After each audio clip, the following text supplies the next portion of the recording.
Advocate P Krishnadas, സുതാര്യതയാണല്ലോ നമുക്ക് ആവശ്യം. ചില പേരുകൾ ഞാൻ പറയാം. ഒന്ന് സുധീർ മാങ്കഡ്, രണ്ടാമത്തത് സിറിൽ ഷ്രോഫ്. ഈ രണ്ട് പേരുകൾ എങ്ങനെയാണ്, ഈ രണ്ട് പേരുകൾ ഈ സെബി ചെയർപേഴ്സണുമായി അദാനിയുമായൊക്കെ കണക്ട് ആവുന്നത് എങ്ങനെയാണെന്നും താങ്കൾ വിശദീകരിക്കണം. ഈ സുധീർ മങ്കഡ് എന്ന വ്യക്തി മോദി ഗുജറാത്ത് മുഖ്യമന്ത്രി ആയിരിക്കുമ്പോൾ ചീഫ് സെക്രട്ടറി ആയിരുന്ന ആളാണല്ലോ.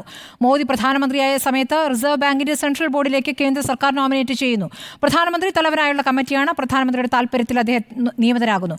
ഈ സുധീർ മാങ്കഡിന്റെ നിയമനത്തെ ചോദ്യം ചെയ്തുകൊണ്ട് 2016 തന്നെ ഗുജറാത്ത് ഹൈക്കോടതിയിൽ പൊതു താല്പര്യ ഹർജി വന്നിട്ടുണ്ട്.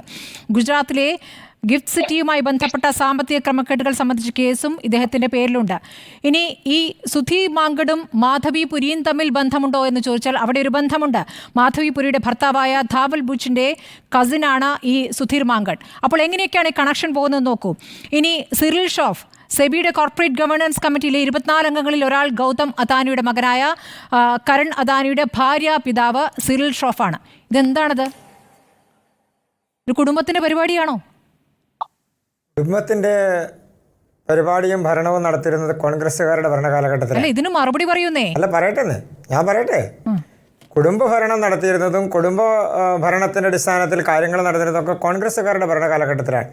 കോൺഗ്രസിൻ്റെ പ്രതിനിധി BJPയെ കൂടി കൂട്ടിച്ചേർത്ത്, അദാനിയെ കൂടി കൂട്ടിച്ചേർത്ത് കുറച്ച് ആരോപണങ്ങൾ ഉന്നയിച്ചാൽ അതെല്ലാം BJP മറുപടി പറയുമെന്ന് വിചാരിച്ചിട്ടുണ്ടെങ്കിൽ മിസ്റ്റർ ജോർജ് ജോസഫ്, എനിക്കൊരൊറ്റ കാര്യമേ അങ്ങോട്ട് സൂചിപ്പിക്കാനുള്ളൂ. ഞാൻ പറയുന്ന മറുപടിയെല്ലാം അത് അദാനിക്ക് വേണ്ടിയാണ് എന്നങ്ങ് ധരിച്ചാൽ അങ്ങക്ക് തെറ്റി. ഞാൻ പറയുന്നത് BJPയുടെ അഭിപ്രായങ്ങളും BJP മുന്നോട്ട് വെക്കുന്ന ഞങ്ങളുടെ നിലപാടുകളും മാത്രമാണ്. അദാനിയെ സംബന്ധിക്കുന്ന കാര്യങ്ങൾ അദ്ദേഹം പറയും, സെബിയെ സംബന്ധിക്കുന്ന കാര്യങ്ങൾ അവരുമായി ബന്ധപ്പെട്ട ആളുകൾ പറയും.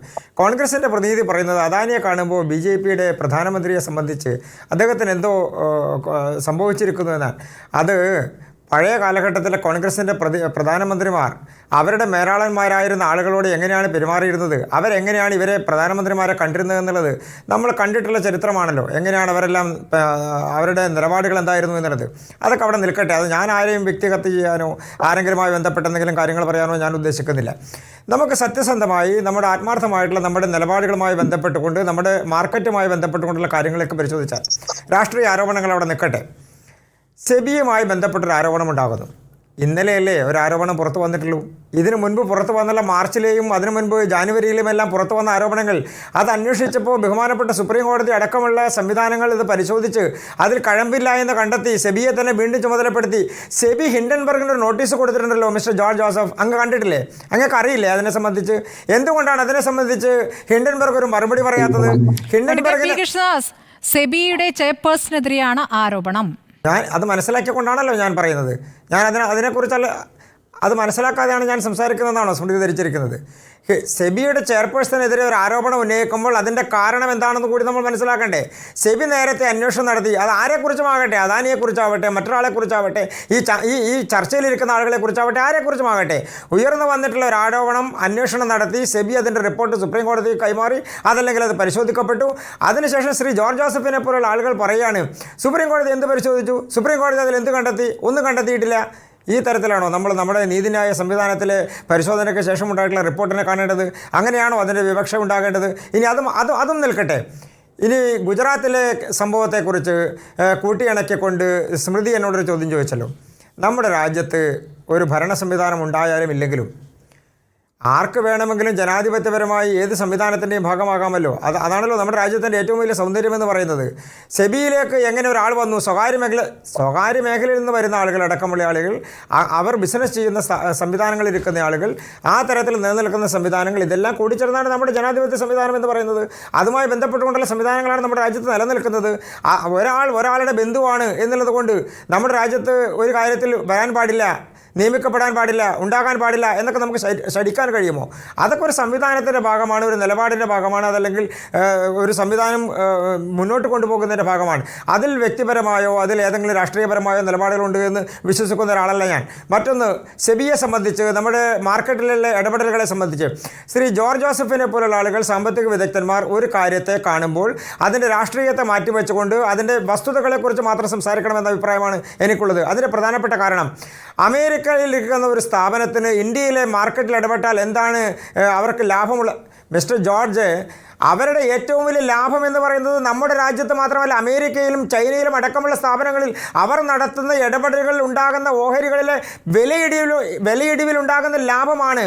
അവർ ഏത് കമ്പനിയുമായിട്ടാണോ ഇടപാട് നടത്തുന്നത് ആ കമ്പനിക്ക് കിട്ടുന്ന ലാഭമാണ് അവരുടെ ലാഭം. അതാണ് അവരുടെ ബിസിനസ്. അതവരുടെ ഏതെങ്കിലും തരത്തിലുള്ള സേവനമല്ല, അവരുടെ ബിസിനസ് അതാണ്. അപ്പം അങ്ങനെ ഇരിക്കുന്ന ഒരു സ്ഥാപനം നടത്തുന്ന ഒരു ആരോപണത്തെക്കുറിച്ച് നമ്മുടെ രാജ്യത്തിൻ്റെ കോടിക്കണക്കിന് ആളുകൾ വിശ്വസിക്കുന്ന, ഭരണ സംവിധാനം വിശ്വസിക്കുന്ന നീതിന്യായ സംവിധാനം ക്ലീൻ ചിറ്റ് നൽകിയിട്ടുള്ള, ക്ലീൻ ചിറ്റൊക്കെ അവിടെ നിൽക്കട്ടെ, ക്ലീൻ ചിറ്റ് നൽകുകയോ ക്ലീൻ ചിറ്റ് നൽകാതിരിക്കുകയോ ഒക്കെ ചെയ്യട്ടെ, നമ്മുടെ ഒരു നീതിന്യായ സംവിധാനം അന്വേഷണം നടത്തി അതിലൊരു റിപ്പോർട്ട് കൺസിഡർ ചെയ്തതിന് ശേഷം ആ നീതിന്യായ സംവിധാനത്തിൻ്റെ ഭാഗമായിട്ടുള്ള ഒരു റിപ്പോർട്ടിനെ തള്ളിക്കളഞ്ഞുകൊണ്ട് എവിടെയെങ്കിലും ഇരിക്കുന്ന ഒരു സ്വകാര്യ സ്ഥാപനം നടത്തുന്ന ഒരു വിളിച്ചു പറയലുകളെ, അതാണ് നമ്മുടെ രാജ്യം അനുസരിക്കേണ്ടത്. രേഖകളാണ് അഡ്വക്കേറ്റ് പി കൃഷ്ണദാസ് അതിന് മറുപടി ഏത് കാലഘട്ടത്തിലെ രേഖയാണ്? താങ്കളൊന്ന് ക്ഷമയോടെ കേൾക്കൂ. ജൂൺ 2015 അദാനി സ്ഥാപനങ്ങളിലേക്ക് നിക്ഷേപിക്കുന്ന IP+ ഓഫ്ഷോർ ഫണ്ടിൽ ബൂച്ചിന്റെ നിക്ഷേപം വരുന്നു. 2017 ജൂൺ വരെ അദാനി എന്റർപ്രൈസസിന്റെ ഡയറക്ടർ അനിൽ അഹൂജി ആയിരുന്നു ഫണ്ടിന്റെ സ്ഥാപകനും സിഇഒയും. മാർച്ച് 2017 ജോയിന്റ് അക്കൗണ്ടിൽ നിന്നും ഭർത്താവിന്റെ പേരിലേക്ക് ആസ്തികൾ കൈമാറുകയാണ് ഇവർ. 2017 ഏപ്രിലിൽ സെബിയുടെ ബോർഡിൽ ചേരുന്നു. 2017 ഏപ്രിൽ. ഫെബ്രുവരി 2018 മാധവി ബൂച്ചിന്റെ ഓഹരി മൂല്യം ഉയരുന്നു. 2019 ഏപ്രിൽ ഇന്ത്യയിൽ ആദ്യത്തെ റിയൽ എസ്റ്റേറ്റ് ഇൻവെസ്റ്റ്മെന്റ് എന്നതിൽ ബ്ലാക്ക് സ്റ്റോണിന് അംഗീകാരം ലഭിക്കുന്നു. ജൂൺ 2019 ഭർത്താവ് ധവൽ ബൂച്ചിനെ ബ്ലാക്ക് സ്റ്റോണിന്റെ സീനിയർ അഡ്വൈസറായി നിയമിക്കുന്നു. 2022 മാധവി ബൂച്ചിനെ സെബി ചെയർപേഴ്സണായി നിയമിക്കുന്നു. വൻകിട കോർപ്പറേറ്റുകളുടെ കേസുകൾ അന്വേഷിക്കാൻ തയ്യാറായ സൂപ്പർ സ്റ്റാർ റെഗുലേറ്റർ അജയ് ത്യാഗിയെ മാറ്റിക്കൊണ്ടാണ് മാധവിയുടെ നിയമനം. അപ്പോൾ അതിലൊരു താല്പര്യമുണ്ട്. 2023-24 അദാനിയെ അന്വേഷിക്കാനുള്ള കമ്മിറ്റിക്ക് സുപ്രീം കോടതി അംഗീകാരം നൽകുന്നു. കമ്മിറ്റി ചെയർമാൻ ശുപാർശകൾ സ്വീകരിക്കുകയും അദാനി ഗ്രൂപ്പിൽ നിക്ഷേപിക്കുന്ന ഓഫ്ഷോർ ഫണ്ടുകളുടെ FBI ഉടമകളുടെ വിശദാംശങ്ങൾ ലഭിക്കാൻ കഴിയില്ല എന്ന് സുപ്രീം കോടതി അറിയിക്കുകയും ചെയ്തിരിക്കുന്നു. 2024 ഓഗസ്റ്റ് 10 അദാനി കമ്പനികളിൽ സെബി ചെയർപേഴ്സണ് നിക്ഷേപമുണ്ടെന്ന വാർത്ത ഹിൻഡൻബർഗ് പുറത്തുവിടുന്നത്. ഇതാണ് ഇതിൻ്റെ ഒരു ടൈം ലൈൻ. 2015 മുതലുള്ള കാര്യങ്ങൾ താങ്കൾ കേട്ടല്ലോ. നമ്മളിപ്പോൾ പറഞ്ഞു വരുന്നത് പുറത്ത് അദാനിയുടെ പേപ്പർ കമ്പനികളിൽ ഇവർക്കുണ്ടായ നിക്ഷേപത്തെക്കുറിച്ചാണ്. അപ്പോൾ ഈ അമേരിക്കയുടെ താല്പര്യമെന്ന് പറയുമ്പോൾ മറ്റ് രാജ്യങ്ങളിൽ കൊണ്ടുപോയി നിക്ഷേപിച്ചിരിക്കുന്നു എന്നതിൻ്റെ വിവരങ്ങളടക്കം പുറത്തു വരുമ്പോൾ എന്തായാലും മാധവി ബൂച്ച് ഒരു സെബിയുടെ ചെയർപേഴ്സൺ ആണല്ലോ. താങ്കളിപ്പോൾ മറുപടി പറയുകയാണെങ്കിൽ മാധവി ബൂച്ചിൻ്റെ ഒരു വക്താവ് എന്ന നിലയ്ക്കലല്ലോ പറയേണ്ടത്. അത് അന്വേഷിക്കേണ്ടതാണെങ്കിൽ അന്വേഷിക്കാം എന്ന രൂപത്തിലുള്ള മറുപടി എന്തുകൊണ്ടാണ് വരാത്തത്? അന്വേഷിക്കണ്ട എന്ന് ഞാൻ പറഞ്ഞു, അന്വേഷിക്കണ്ട എന്ന് BJP പറഞ്ഞു, അന്വേഷിക്കണ്ട എന്ന് കേന്ദ്ര സർക്കാർ പറഞ്ഞു. നിങ്ങളങ്ങ് ധാരണയിലെത്തി ഇത് അന്വേഷിക്കാൻ പോകുന്നില്ല, ഇതിനെ സംബന്ധിച്ച് ഒന്നും നടക്കാൻ വേണ്ടി പോകുന്നില്ല. ശ്രീ ജോർജ് ജോസഫും അതുപോലെ തന്നെ കോൺഗ്രസിൻ്റെ പ്രതിനിധിയും പറയുന്നത് ഇവിടെ ഇനി ഒന്നും നടക്കാൻ പോകുന്നില്ല. ഹിൻഡൻബർഗ് പറഞ്ഞത് അങ്ങ് സത്യമായി വിശ്വസിച്ചുകൊണ്ട് നമ്മളെല്ലാം അതുമായി ബന്ധപ്പെട്ടുകൊണ്ട് മുന്നോട്ട് പോകണം. നിങ്ങളോട് ആര് പറഞ്ഞു ഇതൊന്നും അന്വേഷിക്കില്ല എന്ന്? സെബി അന്വേഷിച്ചില്ലേ നേരത്തെ വന്ന ആരോപണം? അത് സുപ്രീം കോടതി പരിശോധിച്ചില്ലേ? അപ്പോൾ അന്വേഷണം നടക്കേണ്ട ഏജൻസി ഏതാണോ, അന്വേഷണം നടത്തേണ്ട സംവിധാനം ഏതാണോ, നിയമ സംവിധാനത്തിൽ, ഭരണഘടനാ സംവിധാനത്തിൽ, അതല്ലെങ്കിൽ നമ്മുടെ അഡ്മിനിസ്ട്രേറ്റീവ് സംവിധാനത്തിൽ ആരാണോ അന്വേഷണം നടത്തേണ്ടത് അവർ അന്വേഷിച്ചില്ലേ? സുപ്രീം കോടതി വേറെ ആരെ ചുമതലപ്പെടുത്തിയത്? എന്നെയോ നിങ്ങളെയല്ലോ, സെബിയല്ലേ വീണ്ടും ചുമതലപ്പെടുത്തിയത്. അപ്പോൾ നമ്മുടെ രാജ്യത്ത് ആരോപണങ്ങൾ ഉണ്ടാകുമ്പോൾ നമ്മുടെ രാജ്യത്തുണ്ടാകുന്ന അത് ഷെയർ മാർക്കറ്റിനെ സംബന്ധിച്ചാണെങ്കിലും ബിസിനസ് സംവിധാനത്തെ സംബന്ധിച്ചാണെങ്കിലും അത് അന്വേഷിക്കേണ്ട ഏജൻസി ഏതാണോ അവർ അന്വേഷിക്കുകയല്ലേ? ആരോപണം ഉയർന്നത് അവർ തന്നെ ഇനി അന്വേഷിക്കുമെന്നാണോ താങ്കൾ പറയുന്നത്? സെബിയുമായി ബന്ധപ്പെട്ടാണ് ഇപ്പോൾ ഗുരുതരമായ ആരോപണം വരുന്നത്. സെബി ചെയർപേഴ്സണുമായി ബന്ധപ്പെട്ടാണ് ആരോപണം വരുന്നത്. അപ്പോൾ ഇനിയും സെബി അന്വേഷിക്കട്ടെ എന്ന് സുപ്രീം കോടതിക്ക് പറയാനാവില്ലല്ലോ. താങ്കൾ പറഞ്ഞതുപോലെ ഇനിയും പക്ഷേ സുപ്രീം കോടതിയിലേക്ക് ഹർജി പോകുമെന്നുള്ള കാര്യം ഉറപ്പാണ്. JPC അന്വേഷണത്തിലേക്ക് പോയില്ലെങ്കിൽ സുപ്രീം കോടതിയിലേക്ക് പുതിയ തെളിവുകളുടെ അടിസ്ഥാനത്തിൽ അന്വേഷണം ആവശ്യപ്പെട്ടുകൊണ്ട് ഹർജി പോകുമെന്നുള്ള കാര്യം ഉറപ്പാണ്. പ്രതി നമ്മുടെ രാജ്യത്ത് ആരോപണ വിധേയൻ തന്നെ സ്വയം കേസ് അന്വേഷിക്കുന്ന സംവിധാനം രാജ്യത്ത് ഉണ്ടായിട്ടില്ലല്ലോ. അങ്ങനെ ഒരു സംവിധാനം നമ്മുടെ രാജ്യത്ത് ഇല്ലല്ലോ. അപ്പോൾ പിന്നെ ഈ സെബിയുടെ അന്വേഷണത്തെക്കുറിച്ച് താങ്കൾ ആവർത്തിച്ച് പറയുന്നതുകൊണ്ടാണ് ഞാൻ ചോദിക്കുന്നത്. ഞാൻ സെബിയുടെ അന്വേഷണത്തെക്കുറിച്ച് പറഞ്ഞത് 2024 ജാനുവരി മാസത്തിലും 2024 മാർച്ച് മാസത്തിലും ഉണ്ടായ സംവിധാനങ്ങളെ സംബന്ധിച്ച് അന്വേഷണം നടത്തി സുപ്രീം കോടതിയല്ലേ അത് പരിശോധിച്ചത്. ആയിക്കോട്ടെ, അന്നത്തെ കാര്യങ്ങളല്ലല്ലോ പുറത്തു വന്നത്. അതിന് അങ്ങനെയല്ല, നിങ്ങൾ തെറ്റിദ്ധരിപ്പിക്കല്ലേ, നിങ്ങൾ രണ്ടും കൂടി കൂട്ടിച്ചേർക്കല്ലേ. സെബി ഇപ്പോൾ പുറത്തു വന്നിരിക്കുന്ന ആരോപണത്തിലുള്ളത് സെബിയുടെ ചെയർപേഴ്സൺ ആ സ്ഥാനത്തോ അല്ലെങ്കിൽ അവരുടെ ഡയറക്ടറോ ആകുന്നതിന് മുൻപ് നടന്നിട്ടുള്ള ഇടപാടുകളുണ്ട് എന്നാണ് പറയുന്നത്. വന്ന വഴിയും കൂടി ഞാൻ പറഞ്ഞല്ലോ, വന്ന വഴി കൂടി ഒന്ന് അന്വേഷിക്കുക. വന്ന വഴി നമ്മളാണോ തീരുമാനിക്കുന്നത്? അല്ലല്ലോ, നമ്മളല്ല തീരുമാനിക്കുന്നത്. തീരുമാനിച്ചവരെ കുറിച്ചാണ് ചോദ്യം.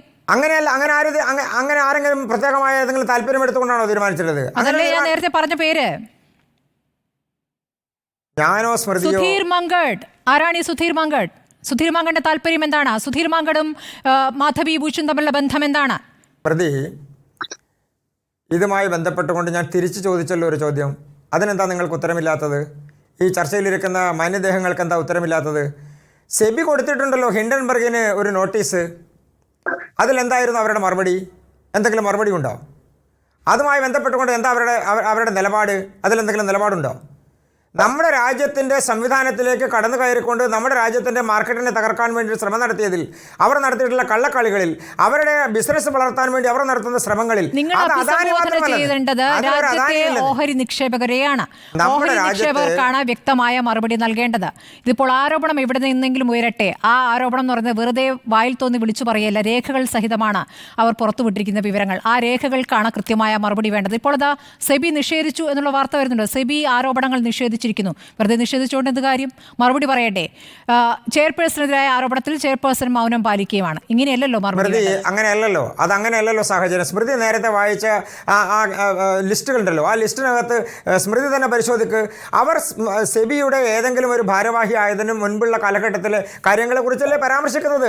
അവരെങ്ങനെ എതിരേക്ക് വന്നു എന്നത് കൂടിയും പിന്നീട് അദാനിയുമായി ബന്ധപ്പെട്ട ആരോപണങ്ങളിൽ അവർ മൗനം അവലംബിച്ചതും അടക്കമുള്ള വിവരങ്ങൾ കൂടിയുണ്ട്. അന്വേഷിക്കട്ടെ. അതെല്ലാം ആരന്വേഷിക്കും? സർക്കാർ അന്വേഷിക്കുമെന്ന് പറഞ്ഞാൽ മതി, അവിടെ മതി.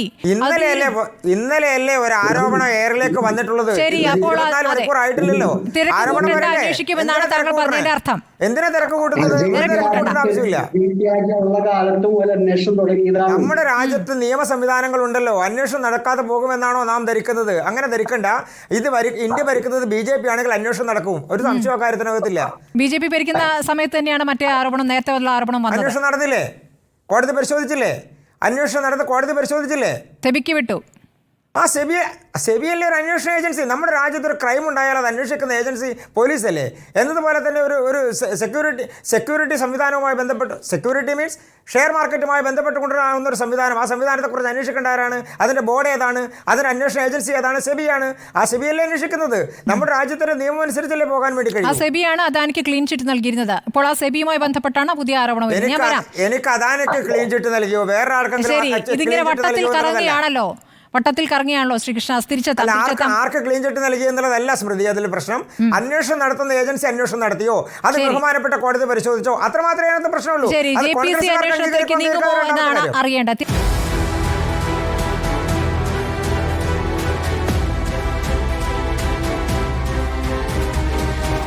ഡിബേറ്റ് വിത്ത് സ്മൃതി പരുത്തിക്കാട്.